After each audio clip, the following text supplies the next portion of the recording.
বন্ধু, তোমাদের সবাইকে সুরজিৎ মানা ক্রিয়েশন চ্যানেলের পক্ষ থেকে সুস্বাগতম। আশা করি তোমরা সকলে ভালো আছো। আমি তোমাদের জন্য এই ভিডিওটি দিয়ে তুলে ধরছি 2024 সালের থার্ড সামেটিভ ইভ্যালুয়েশন তথা তৃতীয় পর্যায়ক্রমিক মূল্যায়নের জন্য ক্লাস 7 তথা সপ্তম শ্রেণীর ভূগোলের একসাইট প্রশ্নপত্রের সম্পূর্ণ সমাধান করছি। তার আগে তোমাদের কাছে অনুরোধ, তোমরা ভিডিওটি না টেনে পুরোটা দেখো। ভিডিওটি কেমন লাগলো কমেন্ট করে জানিও, ভিডিওটিতে লাইক দাও এবং শেয়ার করো। এই প্রশ্নপত্রটি তোমরা পেয়ে যাবে রায় ও মার্টিন সম্পাদিত প্রশ্ন বিচিত্রার 299 নম্বর পেজের 8 নম্বর সেটির। স্কুলের নাম কমলপুর নেতাজি হাই স্কুল। এই স্কুলে যে প্রশ্নপত্র সেটি রয়েছে সেই সেটি সম্পূর্ণ সমাধান করছি। প্রথম প্রশ্ন, 2 দাও সঠিক উত্তর নির্বাচন করে পূর্ণবাক্য উত্তর দাও। প্রথম প্রশ্ন, পরিক্রমণ গতির অপর নাম। সঠিক উত্তরটি হল অপশন বি তে বার্ষিক গতি। 2 নম্বর প্রশ্ন, শরৎকালীন বিষুব বলা হয়। এখানে যে অপশনগুলো রয়েছে সেগুলো ঠিক নয়। সঠিক উত্তরটি হল 23শে সেপ্টেম্বর।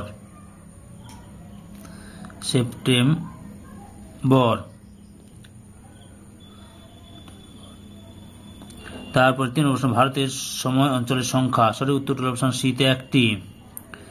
4 নম্বর প্রশ্ন, আমরা বিষুব রেখার। অপশন সি তে উত্তর দিকে রয়েছি। 5 নম্বর প্রশ্ন, সমুদ্র সমতলে বায়ুর চাপ। অপশন বির উত্তরে ঠিক, 76 সেন্টিমিটার পারস্তম্ভে সমান। 6 নম্বর প্রশ্ন, পৃথিবীতে। অপশন ডির উত্তরে ঠিক 7টি বায়ুচাপ বলয় আছে। 7 নম্বরে মালব মালভূমি হলো একটি। অপশন ডি তে লাভা গঠিত মালভূমি। 8 নম্বর প্রশ্ন, গাঙ্গেয় সমভূমি। অপশন সি তে পলি গঠিত সমভূমি। 9 নম্বর প্রশ্ন, আন্তর্জাতিক নদী একাধিক। অপশন ডি তে দেশের মধ্য দিয়ে প্রবাহিত হয়। 10 নম্বর প্রশ্ন, শাখা নদীর সৃষ্টি হয় নদীর। অপশন বি তে নিম্ন গতিতে। 11 নম্বর প্রশ্ন, পৃথিবীর মোট 100 ভাগের জলের মধ্যে। অপশন বির উত্তরে ঠিক 97 ভাগ সমুদ্রের জল। তারপরে 12 নম্বর প্রশ্ন, ইটাই অসুখ হয়। অপশন ইটাই অসুখ অপশন সি তে ক্যাডমিয়ামের জন্য।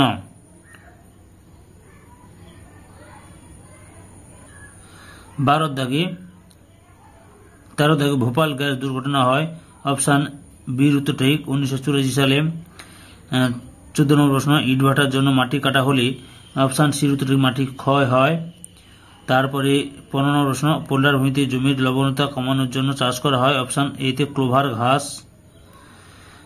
16 নম্বর প্রশ্ন, রুড়ো অঞ্চলের প্রধান খনিজ সম্পদ হল।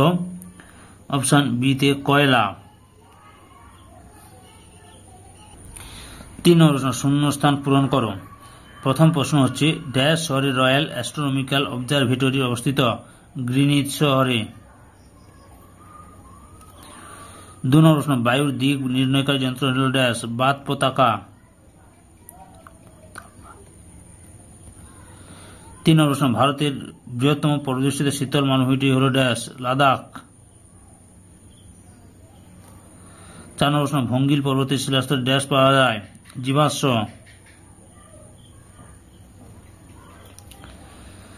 5 নম্বর প্রশ্ন, টেমস নদীর উৎপত্তি হয়েছে ড্যাশ পাহাড় থেকে।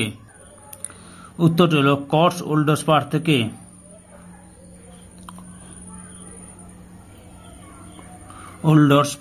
কটস ওল্ডস পাহাড় থেকে। চারিদিকে বাক্যগুলি সত্য হলে ঠিক এবং অসত্য হলে ভুল লেখ। প্রথম প্রশ্ন, কলকাতার অক্ষাংশ 88°30' পূর্ব।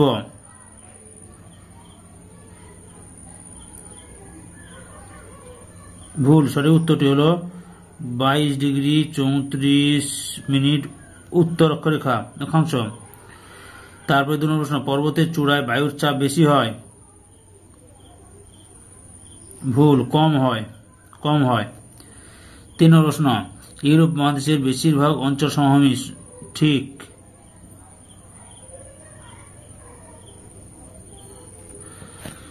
তারপর কি রয়েছে?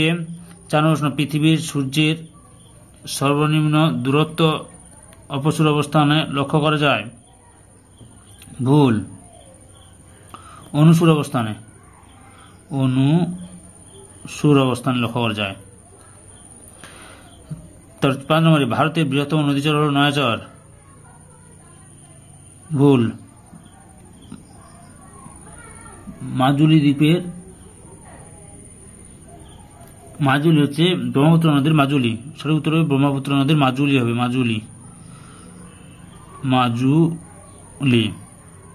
মাজুলি হবে। বুঝতে পেরেছ? আচ্ছা দেখো, বাম দিকের সঙ্গে ডান দিক মিলিয়ে লেখো। 1 নম্বর, মকর সংক্রান্তির সঙ্গে ডি তে 22শে ডিসেম্বর। 2 নম্বরে ক্যাডমিয়াম দূষণের সঙ্গে সিতে ইটাই। 3 নম্বরে তাজমহলের সঙ্গে বিতে অ্যাসিড বৃষ্টি। 4 নম্বরে অজয় নদের সঙ্গে এতে অনিত্যবহ নদী। 6 দাগে নিচের প্রশ্নগুলি উত্তর দাও যে কোনো 4টি। প্রথম প্রশ্ন, ধারণ অববাহিকা কাকে বলে? উচ্চ গতি বা পার্বত্য প্রবাহের নদী সৃষ্টির প্রাথমিক পর্যায়ে ক্ষুদ্র ক্ষুদ্র জলাধারা দিয়ে গঠিত হয় একটি মূল বা প্রধান নদী। পার্বত্য অঞ্চলে এরূপ একটি মূল নদী এবং তার উপনদী ও শাখা নদী বিধৌত অঞ্চলকে ওই নদীর ধারণ অববাহিকা বলে। বৈশিষ্ট্য, ধারণ অববাহিকা পতিত বৃষ্টির জল ও নদীর মাধ্যমে নিষ্কাশিত হয়। ধারণ অববাহিকার বিস্তার যত বেশি হয় নদীতে জলের পরিমাণ তত বৃদ্ধি পায়। ধারণ অববাহিকা শাখাযুক্ত বৃক্ষের ন্যায় দেখতে হয়। 2 নম্বর প্রশ্ন, ইউট্রিফিকেশন বলতে কি বোঝো?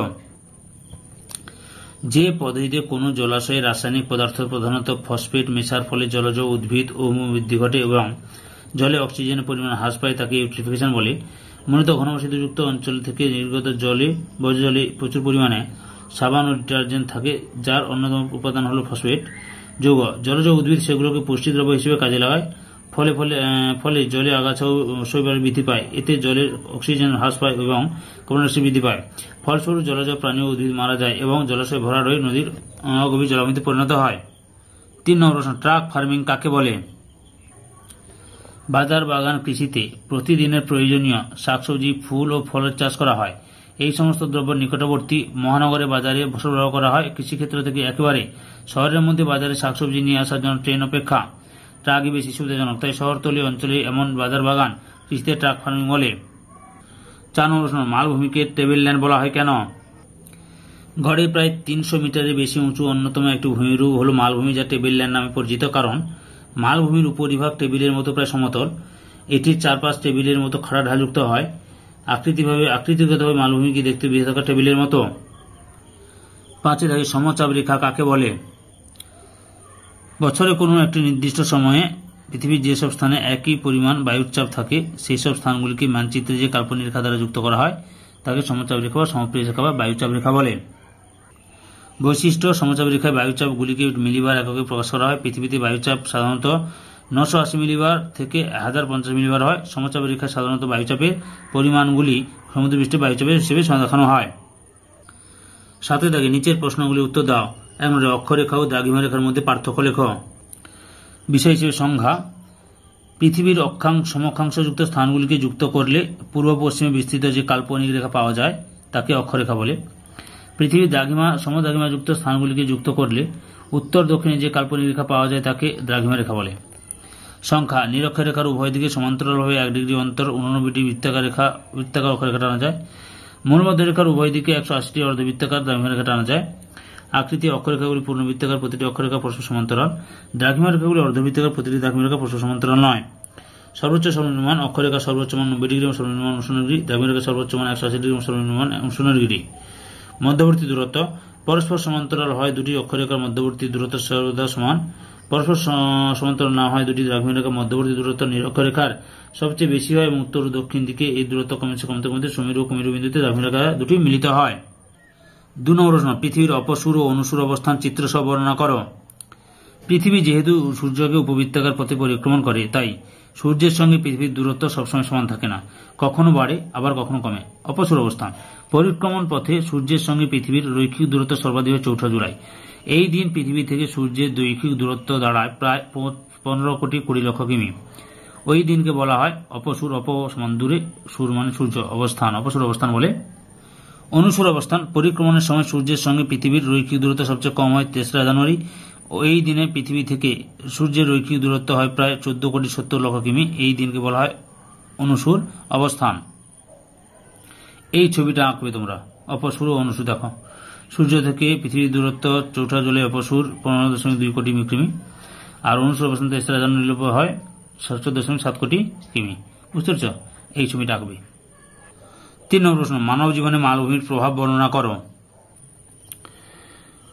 উত্তর, মানব জীবনের উপর মালভূমির প্রভাব অপরিসীম। যেমন খনিজ সম্পদের ভাণ্ডার স্বরূপ মালভূমি অঞ্চল প্রচুর খনিজ সম্পদ পূর্ণ হয়ে বলে একে খনিজ সম্পদের ভাণ্ডার হিসেবে ধরা হয়। এখানে সাধারণত কয়লা, আকরিক লোহা, ম্যাঙ্গানিজ, নিকেল, তামা, অভ্র, চুনাপাথর প্রভৃতি মূল্যবান খনিজ সম্পদ পাওয়া যায়। খনিজ সম্পদের প্রাচুর্যের জন্য ভারতের ছোটনাগপুর মালভূমিকে ভারতের খনিজ ভাণ্ডার বলে। শিল্প স্থাপন, শিল্প গড়ে ওঠার প্রয়োজনীয় কাঁচামাল সহজে পাওয়া যায় বলে এখানে বৃহদায়তন লৌহ ইস্পাত শিল্প, ইঞ্জিনিয়ারিং শিল্প, কার্পাস বানানো শিল্প গড়ে উঠেছে। কৃষিকাজ, মালভূমি অঞ্চলের বন্ধুর ভূপ্রকৃতি ও স্বল্প বৃষ্টিপাত কৃষিকাজে অনুপযোগী হলেও মালভূমির মধ্য দিয়ে প্রবাহিত নদী উপত্যকার উর্বর মাটিতে তুলো, ধান, পেঁয়াজ, আখ চাষ করা হয়। আবার মালভূমির খাড়া ঢালে চা, কফি, রবার চাষ করা হয়। যেমন ভারতের দাক্ষিণাত্য মালভূমি কৃষ্ণ মৃত্তিকায় প্রচুর তুলো চাষ করা হয়। জলবিদ্যুতের প্রাচুর্য, বন্ধুর ভূপ্রকৃতির জন্য মালভূমি অঞ্চলের নদীগুলি খরস্রোতা হওয়ায় সহজেই জলবিদ্যুৎ উৎপাদন করা যায়। যেমন দক্ষিণ ভারতে প্রায় সব নদী থেকে জলবিদ্যুৎ উৎপাদন করা হয়। 5 নম্বর বনজ সম্পদ, মালভূমি অঞ্চলে উৎপন্ন স্বাভাবিক উদ্ভিদ থেকে প্রচুর মূল্যবান খনিজ সম্পদ পাওয়া যায়। পর্যটন শিল্পকেন্দ্র, মালভূমি অঞ্চলের মনোরম প্রাকৃতিক পরিবেশ এখানে পর্যটন শিল্পকেন্দ্র গড়ে তুলতে সাহায্য করেছে। 4 নম্বর প্রশ্ন, মাটি দূষণের 3টি কারণ বর্ণনা করো। 1 নম্বর, মাটি ক্ষয় থেকে দূষণ। বৃষ্টিপাত, নদীর জলপ্রবাহ ইত্যাদির মাধ্যমে ভূপৃষ্ঠ পরিভাগের মৃত্তিকা ক্ষয়প্রাপ্ত হয়। এর ফলে মাটির উর্বরতা হ্রাস পায়, মাটি দূষিত হতে শুরু করে। তারপরে রয়েছে অগ্নুৎপাত থেকে দূষণ। ভূ আলোড়নের সৃষ্ট ফাটল, আগ্নেয়গিরি প্রভৃতি থেকে নির্গত লাভা, ছাই, বিভিন্ন রাসায়নিক পদার্থ ভূপৃষ্ঠস্থ মাটির সঙ্গে মিশিয়ে মাটি দূষণ ঘটায়। নগরায়ন থেকে দূষণ, অতিরিক্ত জনসংখ্যা বৃদ্ধির ফলে বাসস্থানের চাহিদা দ্রুত বৃদ্ধি পাচ্ছে, ফলে অরণ্য ধ্বংস করে বসতি তৈরি হচ্ছে। এর ফলে মাটি ক্ষয় ও মাটি দূষণ দুই ঘটছে। আবার গ্রামগুলি আধুনিকীকরণের দ্বারা শহরে পরিণত হচ্ছে, যার ফলে বৃক্ষচ্ছেদন, কৃষি হ্রাস প্রভৃতি কারণে মাটি ক্ষয় ও দূষণ হচ্ছে। 5 নম্বর প্রশ্ন, ইউরোপের উত্তর বাহিনীর নদীগুলি বন্যাপ্রবণ কেন? উত্তর, ইউরোপের উত্তর বাহিনীর নদীগুলির মধ্যে Rhine, Weser, Elbe, Vistula, Onega, Pechora, Oder, উত্তর ডুইনা, পশ্চিম ডুইনা, মেজেল প্রভৃতি নদীগুলি নিম্ন অক্ষাংশ থেকে উচ্চ অক্ষাংশে অর্থাৎ বেশি উষ্ণ থেকে কম উষ্ণ অঞ্চলের দিকে প্রবাহিত হয়েছে। শীতকালে শৈত্যপ্রবাহের ফলে মোহনা প্রবাহিত হয়ে পড়ে। বসন্তকালে নদীর উৎস অঞ্চলে বরফ গলে গেলেও মোহনা বরফে ঢাকা থাকে, ফলে নদীর জল আটকে বন্যার সৃষ্টি করে। আবার শরৎকালে মোহনার আগেই বরফ জমে নদীর জলপ্রবাহের পথ বন্ধ হয়ে পুনরায় বন্যা দেখা যায়। 8 দাগে নিচের প্রশ্নগুলির উত্তর দাও যে কোনো 3টি। 1 নম্বরে, নদীর উচ্চ গতিতে সৃষ্ট ভূমিরূপগুলি চিত্রসহ বর্ণনা করো। মানব জীবনে পর্বতের প্রভাব বর্ণনা করো। 3 নম্বর, বায়ুর উচ্চচাপ ও নিম্নচাপের মধ্যে পার্থক্য লেখো। ইউরোপের মহাদেশের অর্থনৈতিক সমৃদ্ধির কারণ বর্ণনা করো। আচ্ছা, তোমাদের 1 নম্বর প্রশ্নের উত্তর, 2 নম্বর প্রশ্নের উত্তর এবং 4 নম্বর প্রশ্নের উত্তরের লিঙ্ক এই ভিডিও ডিসক্রিপশনে দেওয়া আছে, ওখানে ক্লিক করে দেখে নেবে। আমি 3 নম্বর প্রশ্নের উত্তর অর্থাৎ বায়ুর উচ্চচাপ ও নিম্নচাপের মধ্যে পার্থক্য লেখো, আমি এটা বলে দিচ্ছি, তোমরা লক্ষ্য করো। এটা রয়েছে 78 নম্বর 78 পেজের 1 নম্বর প্রশ্নটির উত্তরটি লক্ষ্য করো, তোমরা বুঝতে পারবে।